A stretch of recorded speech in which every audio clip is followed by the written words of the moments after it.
Hello, are you out there? It's Mark with Redo Over, and we are back to Master of GalCiv4. So we are on to the Darlock Cabal by alphabetical order.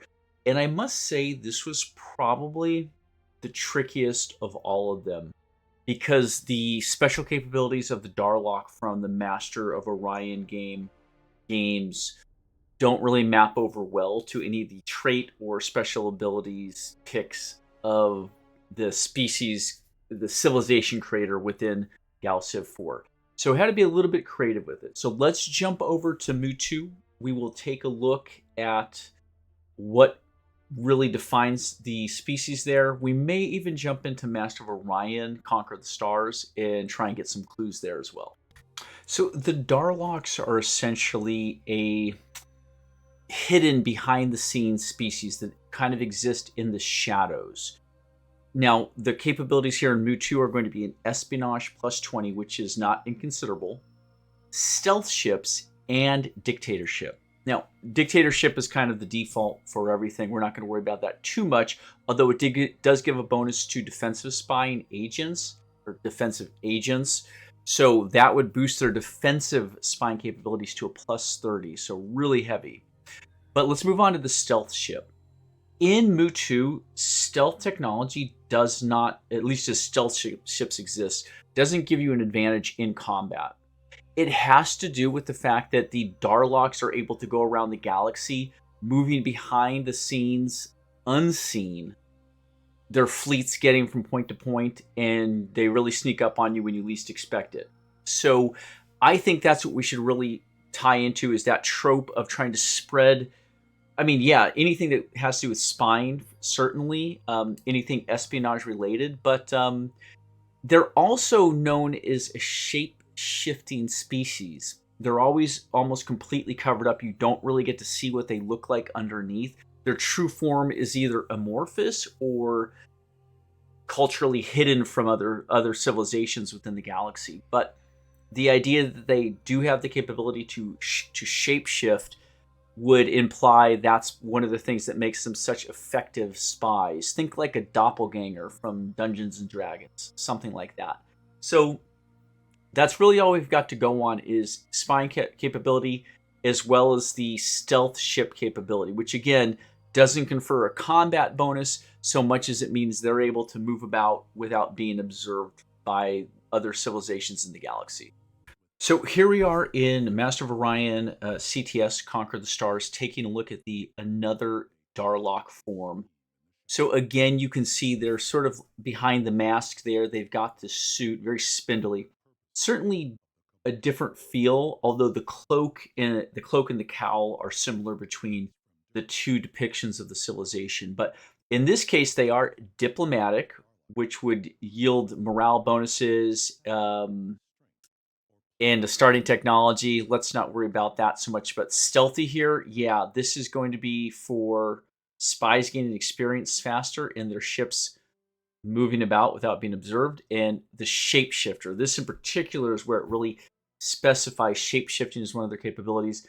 Plus 10 to security and extra assimilation power, because they can change their form to pretend to be almost anything they want, making it easier for them to recognize outsiders and infiltrate other societies. There you go. So we will jump back into GalCiv4 and mock this civilization up. All right, we're back to it over here in GalCiv4. Now, before I forget, we did the Bulrathi Empire last time, and we did have a note. Bulrathi come from a high G world traditionally, and I chose mountainous. I don't think that's the best bet. Let's jump in real quick. Let's edit. Let's go over to abilities. The reason for that is you won't get particularly high mountainous terrain on a high gravity world, theoretically. I mean, if you had an extremely thick crust, perhaps it could support mountains, but in general, while that crustal material is forming or lava is flowing out, building it up, it's going to get stretched out and become very flat and relatively level on a world that, say, has 2 or 3 gravity compared to Earth, 2 or 3 Gs. Yeah, you wouldn't have particularly high mountains. So let's jump in. I was thinking arboreal. Now, arboreal just means it's tree covered. And so I kind of like that it plays into the fact that they're sort of like bear people. So they are from a forest planet. but possibly with relatively squat trees and not a lot of mountains. So I had to agree that that was a legitimate change to make. So we're going to hit Save Civilization, and we're going to jump in here to our Darlock. So the enigmatic Darlock Cabal, and I think I misspelled Darlock. I think there's supposed to be a C in there. We might be able to change that. Masters of espionage and subterfuge wield advanced stealth technology to further their clandestine ambitions in the depths of space. And this is our Darlock leader here. So we're going to jump into Edit. Let's start with Choose Species. So we'll go into our Species Editor, and I've got Darlock, and we will edit the species. So let's start up at the top. Let's get their names changed to the proper Darlock. Shape-shifting spies.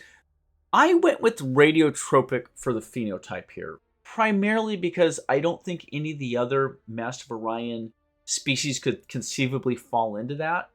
And we certainly see the Darlock in the Conquer the Stars version living in a helmet with a gaseous fog obscuring their true look. So I thought that might be a fun thing to play off of, is that yes, they are radiotrophic.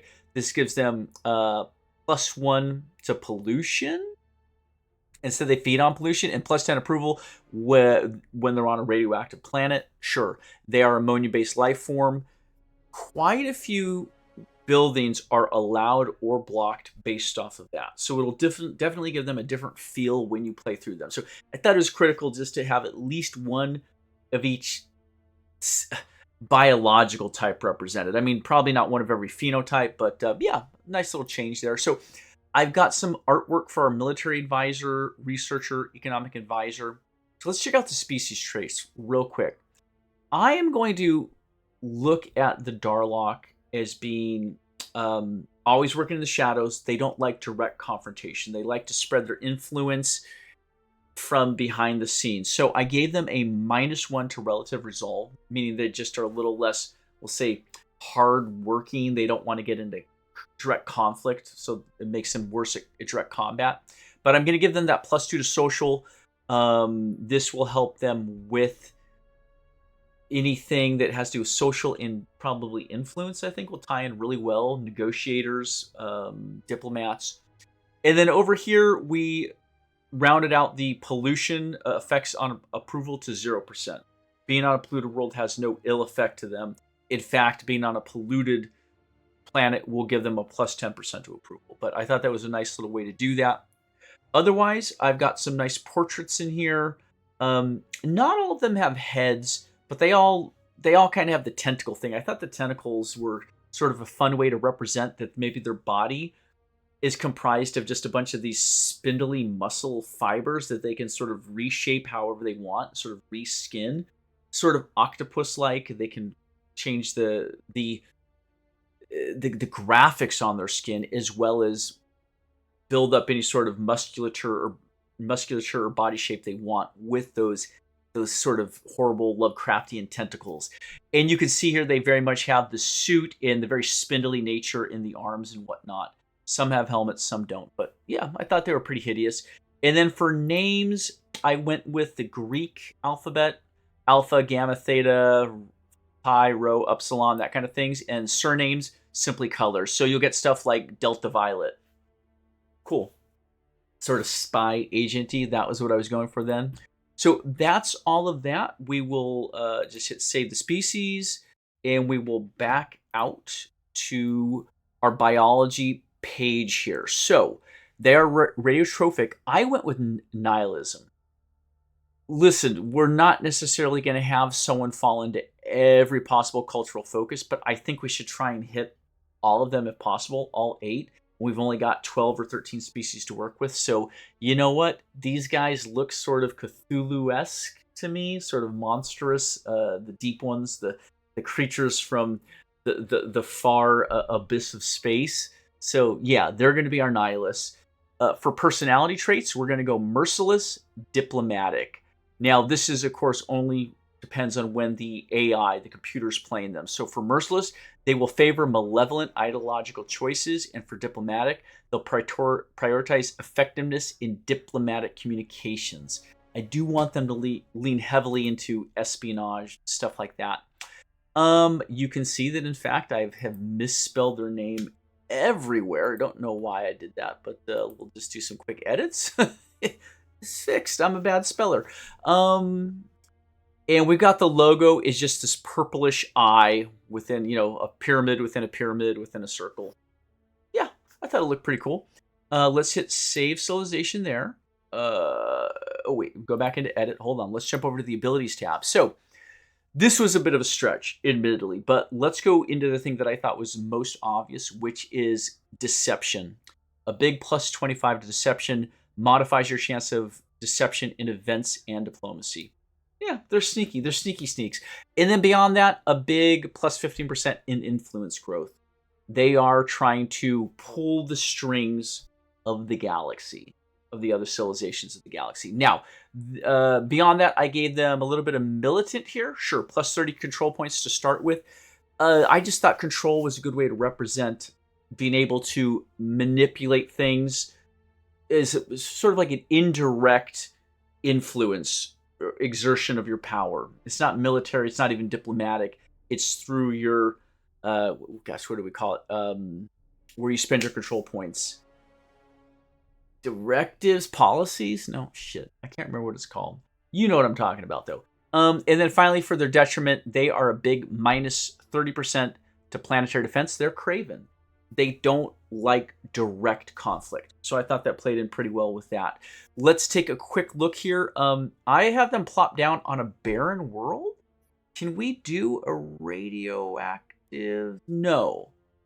Okay. There's not an option for a direct radioactive. So barren is these rocks in space can still potentially be good targets for colonization, even if they appear poor quality and possess enough resources to send to their core world. All right. Yeah, we're taking barren. Precursor star system. I went with the precursor graveyard. A dead system of the navigators contain a single class 32 bombarded world. Mostly destroyed, but they can still make good colonies to send resources back. I'm hoping that'll give us the toxicness. If not, we may have to come in and edit it. But it's a big world. 32 is massive because it has the other detriment of being dead. But again, hopefully as radiotrophic ammonia-based life forms, they'll dig this. The final two important things to look at here would be our civilization abilities. Now, since we went radiotrophic, I had to go with the radiated pick because that is going to give them, can colonize radioactive worlds, gains abhorrent infection executive order, raises the pollution level on planet. I don't really... The egalitarian and progressivism plus more egalitarianism, I have no idea what that has to do with radiated. I almost feel like, in a particular, you see egalitarianism is in there twice. Stardock, if you're watching, I think this is a bug. And I'm up to date with my DLCs and all this here. So, like, as of fall of 2024, this is an up-to-date game I'm playing on. So that doesn't seem quite right to me. I don't know why egalitarianism or progressivism at all. And I certainly don't know why you get two dips into egalitarianism. Just one dip, give it a +2? Question. Otherwise, yeah, it's going to unlock mitosis executive order and abhorrent infection executive order. Blocks draft colonists, print money executive order. So again, that's changing up what you have access to and giving you access to new stuff. So it should be a very different feel to play these Darlocks. And then finally, the Crime Lord. This is a little bit of a stretch, admittedly. But I had no stealth capabilities, and I don't even have anything that really does spine. So for me, this felt like very much the power behind... yeah, sort of like a mob, a syndicate working behind the scenes in the shadows, in the black markets to gain power. So they start allied with pirates. They can increase crime. So their nihilist awareness +5. That works very well. Deception +10. Those work in exactly with the picks we've chosen for the Darlock. So they'll have very high deception and a high starting nihilistic cultural awareness. It's going to block an assortment of buildings, allowing an assortment of others. Again, all really working into that very unique play style if you go with this build. I think it'll probably be different than any other of the the master of GalCiv civilizations we have. So I think that's pretty much it. We'll hit Save Civilization. And the next one up will be who is next on our list? We got Bolrathi, Illyrians, probably, right? Illyrians, Klakon, Nolam, Trilarian, Silicoid, Sakura, the Alkara we already got in the Mechar. Yeah, it's going to be Illyrians next. I will work on getting purple or blue skinned warrior women done up for us proper. I'm going to get into the mid journey and do a little mid journey, if you know what I'm saying, fellas. And we're going to get some blue skin, purple skin lady warriors. It's going to be great. It's going to be grand. If anyone watched, thank you so much. I will see you on the next one. Take care. Just in case anyone hasn't seen the shirt yet. Yeah. There you go. There's some beaker for you.